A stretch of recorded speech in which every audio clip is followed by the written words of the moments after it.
Hello guys, welcome back to my channel. आज मैं आपको एक टॉपिक पढ़ाऊंगी जिसका नाम है हाइपोस्पर्मिया। हाइपोस्पर्मिया एक मैन में होने वाली कंडीशन है, एक प्रॉब्लम है जिसके अंदर जो मैन होते हैं ना, जब वो इजैकुलेट करते हैं तो जो सीमेन बाहर आता है उसकी क्वांटिटी बहुत ही कम होती है, लेस देन 1.5 ml होती है। अब एक बात बताओ, अगर कोई मैन इजैकुलेट कर रहा है और जो बाहर सीमेन आ रहा है उसकी क्वांटिटी अगर 1.5 ml से कम होती है ना, तो उसको अपने फीमेल पार्टनर को प्रेग्नेंट करने में बहुत ही मुश्किलों का सामना करना पड़ सकता है। इवन वो अपनी फीमेल पार्टनर को प्रेग्नेंट कर भी नहीं पाएगा अगर उसके सीमेन की क्वांटिटी बहुत ही कम होगी। आप इसे लो स्पर्म काउंट की समस्या भी कह सकते हो। अब जब स्पर्म काउंट उसका कम है, उसकी सीमेन क्वांटिटी कम है, तो उसकी फीमेल पार्टनर तो प्रेग्नेंट हो नहीं पाएगी। तो इसलिए ये मैन में एक इनफर्टिलिटी का कारण हो सकता है। जैसे मान लो कि कोई फीमेल है जो कि प्रेग्नेंट नहीं हो पा रही है, तो मोस्ट ऑफ द केसेस में क्या होता है, लोग उस फीमेल को ब्लेम करते हैं कि तुम में कोई प्रॉब्लम है जिस कारण से तुम प्रेग्नेंट नहीं हो पा रहे हो। बट एक बात बताओ, किसी को प्रेग्नेंट होने के लिए मेल और फीमेल का दोनों कंट्रीब्यूशन 50% होता है। अगर कोई फीमेल प्रेग्नेंट नहीं हो पा रही है तो ज़रूरी नहीं है कि प्रॉब्लम उसी में हो, मैन में भी प्रॉब्लम हो सकती है। तो पता नहीं आपने नोटिस करा है या फिर नोटिस नहीं करा है, मैं पिछले कुछ दिनों में मैंने ऐसे बहुत सारे टॉपिक्स बनाए हैं जो कि मैन इनफर्टिलिटी के कॉजेज हो सकते हैं। तो वही एक और कॉजेज है जिसका नाम है हाइपोस्पर्मिया, जिसके अंदर जो सीमेन की क्वांटिटी होती है बहुत ही कम होती है, इतनी कम होती है कि आपके फीमेल पार्टनर प्रेग्नेंट नहीं हो पाती हैं। तो हर केस में अगर फीमेल प्रेग्नेंट नहीं हो पा रही है तो उसकी जिम्मेदार सिर्फ वही नहीं होती है, मेल भी हो सकता है, मेंस भी हो सकते हैं। तो आज की वीडियो में हम डिस्कस करेंगे कि हाइपोस्पर्मिया क्या होता है, उसके सिम्टम्स क्या होते हैं, उसके कॉजेस क्या होते हैं, उसका ट्रीटमेंट क्या होता है। क्योंकि ऐसे बहुत सारे मेंस होते हैं, बहुत सारे मेल होते हैं जिनको बहुत सारी प्रॉब्लम होती है, उनके लो स्पर्म काउंट से रिलेटेड, उनके स्पर्म की मोटिलिटी से रिलेटेड, उनकी क्वांटिटी से रिलेटेड, उनकी क्वालिटी से रिलेटेड, लेकिन वो इतना डरते हैं, इतना शर्माते हैं कि वो अपनी बातों खुल के कह नहीं पाते हैं। और क्योंकि बाकी जो ऑनलाइन प्लेटफॉर्म है उसके ऊपर उनको सही जानकारी नहीं मिल पाती, वो मिसगाइड हो जाते हैं। तो आज की वीडियो में बिल्कुल हम एग्जैक्ट जानेंगे। आपको किसी भी चीज़ को लेकर घबराने की बिल्कुल ज़रूरत नहीं है। अगर आप वीडियो पूरी देखते हो और कोई भी सिम्टम्स आपको दिखते हैं तो आप अपने डॉक्टर के पास जाओगे, खुल के बताओगे, सारी प्रॉब्लम आपकी दूर हो जाएगी। स्टार्ट करते हैं अपने वीडियो को। सबसे पहले समझते हैं कि आखिर हाइपोस्पर्मिया क्या होता है। तो देखो लिखा हुआ है कि hypospermia is a male condition where individual produce an abnormally low volume of semen when ejaculate less than 1.5 ml। क्या ये एक ऐसी कंडीशन है जिस कंडीशन में जो मेंस होते हैं ना, वो जब इजैकुलेट करते हैं तो पर इजैकुलेशन जो सीमेन बाहर आता है उसकी जो क्वांटिटी होती है बहुत ही कम होती है, 1.5 ml से भी कम होती है। ठीक है, अब देखो आगे लिखा हुआ है कि this condition is related to many disease and trauma that cause infertility in man.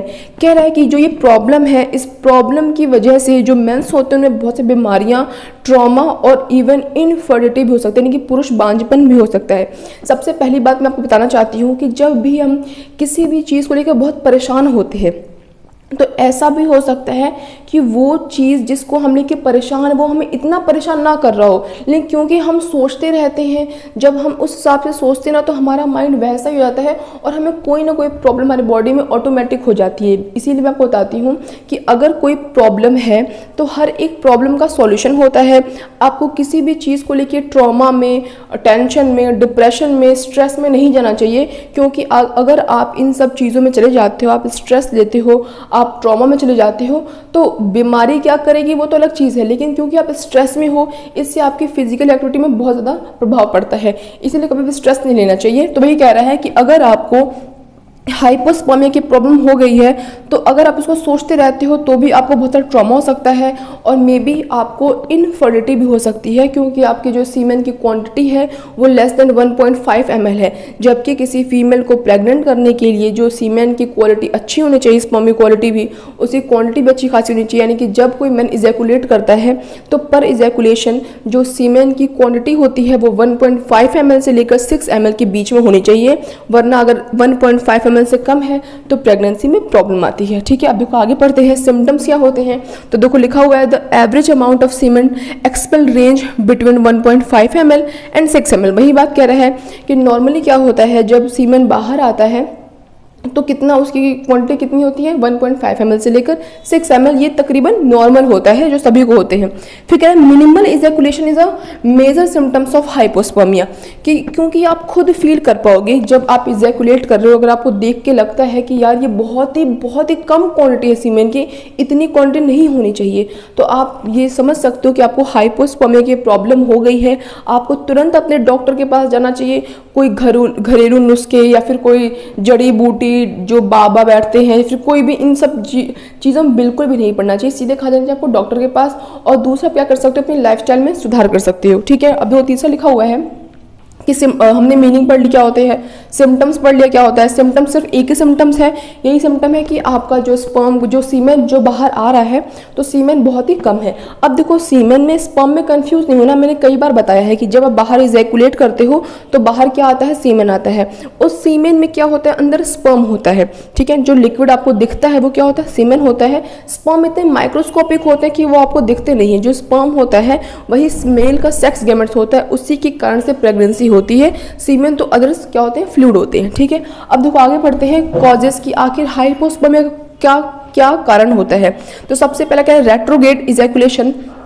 Retrograde ejaculation में क्या होता है कि जो मेल होते हैं जब वो इजैकुलेट कर रहे हो तो उनके स्पर्म को, उनके सीमेन को उनके पेनिस के थ्रू बाहर आना होता है। लेकिन रेट्रोग्रेड इजैकुलेशन में क्या होता है कि जो सीमेन होता है ना वो बाहर आने की जगह पे उनके जो ब्लैडर होता है ना उसके अंदर चला जाता है।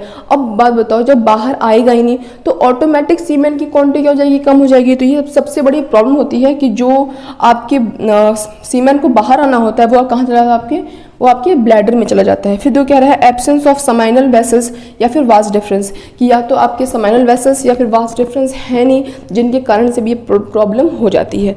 आगे पढ़ते हैं तो कह रहा है कि इजैकुलेटरी डक्ट ऑब्स्ट्रक्शन। ऑब्स्ट्रक्शन मतलब होता है बाधाएं। तो जब आप इजैकुलेट कर रहे हो तो जिस रास्ते से इजैकुलेशन का पूरा प्रोसेस कंप्लीट होता है उसमें कोई रुकावट है, कोई ऑब्स्ट्रक्शन है, जिसके कारण से आपका सीमेन बाहर नहीं आ पा रहा है। इस कारण से भी आपका स्पर्म काउंट कम हो सकता है, आपका सीमेन का काउंट क्या हो सकता है, यानी कि स्पर्म की क्वांटिटी क्या हो सकती है, सीमेन की कम हो सकती है। फिर जो क्या है स्ट्रेस। स्ट्रेस भी एक कारण हो सकता है किसी भी चीज़ को। अगर हम स्ट्रेस में रहते हैं तो हमारी बाकी की जो अदर एक्टिविटीज़ होती हैं उन पर प्रभाव पड़ता है। तो बिल्कुल भी स्ट्रेस में नहीं रहना चाहिए। मैंने आपको बताया कि हाइपोस्पर्मिया क्या होता है, उसके सिम्टम्स क्या होते हैं, उसके कॉजेज़ क्या होते हैं। अब हम बात करेंगे कि उसका ट्रीटमेंट क्या होता है। सबसे पहले जो भी कारण थे, मैंने आपको जो भी क्या बताया कारण बताएं, उन सभी कारण को ट्रीट करेंगे। अगर हम उन सपोज दैट कि किसी को हाइपोस्पर्मिया की प्रॉब्लम हो गई है तो सबसे पहले हम कॉजेज जानेंगे ना कि आखिर किस कारण से इसको हाइपोस्पर्मिया की प्रॉब्लम हुई है। हम उस कॉज को क्या करेंगे, ट्रीट करेंगे। जब कॉज ट्रीट करेंगे तो ऑटोमेटिक उसका हाइपोस्पर्मिया क्या हो जाएगा, ट्रीट हो जाएगा। तो सबसे पहले तो वो क्या करना है, इन कॉजेज को ट्रीट करना है कि जिस भी कारण से हाइपोस्पर्मिया की प्रॉब्लम है उस कॉजेज को क्या करो, ट्रीट करो, ऑटोमेटिक हाइपोस्पर्मिया खत्म हो जाएगा।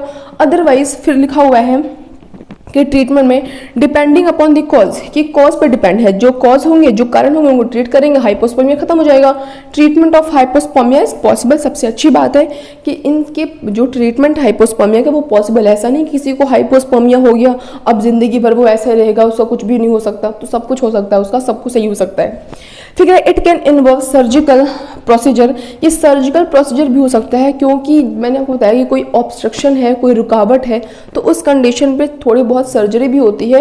वो सर्जरी बहुत पेनफुल, बहुत घंटों की नहीं होती, बहुत ही कम टाइम लेती है और आप 1-2 दिन में बिल्कुल नॉर्मल हो जाते हो। ठीक है, तो सर्जिकल प्रोसीजर भी होता है, मेडिकेशन से भी सही हो सकता है। और अपने लाइफस्टाइल में अगर आप सुधार करोगे ना तो उससे भी आप अपने हाइपोस्पर्मिया को ट्रीट कर सकते हो, सही कर सकते हो।